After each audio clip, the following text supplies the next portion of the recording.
Oke teman-teman, gini, kenapa konten ini harus gue buat? Karena selama ini gue lihat di media sosial itu pembahasannya kebanyakan half truth ya, atau nggak komprehensif ya, atau tergantung lu ada di side-nya mana ya. Jadi ekstrim semua gitu loh.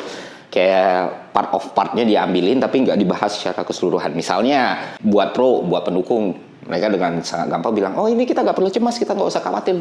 Rupiah 17.500 itu menguntungkan eksportir gitu. Jadi kalau eksportir dia bakal lebih kaya karena rupiahnya melemah gitu. Coba kalian pikir gitu dan lain sebagainya. Men, lu lihat pertumbuhan ekspor kita itu nggak tinggi ya, 0,90 per PDB ya teman-teman.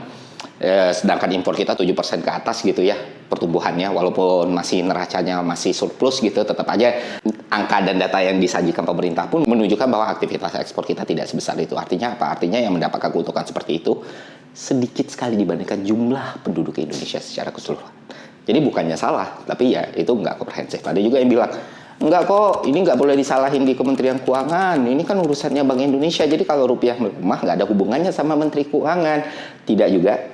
Ya, walaupun lu pendukung Pak Purbaya ataupun anaknya Pak Purbaya sekalipun, gue minta maaf, tapi itu hal yang keliru juga karena ekonomi itu kausalitas dan nggak ada sejarahnya. Kalau kita ngomongin kurs, itu semata-mata urusan kebijakan moneter doang. Itu dipengaruhi fiskal juga, ekonomi policy juga, kebijakan pemerintah juga, dan kepercayaan pasar juga yang mana dibangun oleh fiskal dan moneter serta policy yang ada di Republik ini. Jadi jangan dilempar-lempar kesalahannya. Ada juga yang bilang nih, yang benar-benar, wah kita udah krisis nih, udah lebih parah dari 98. No, kita juga belum, atau enggak, lebih parah dari 98. Itu juga sesuatu yang keliru ya teman-teman.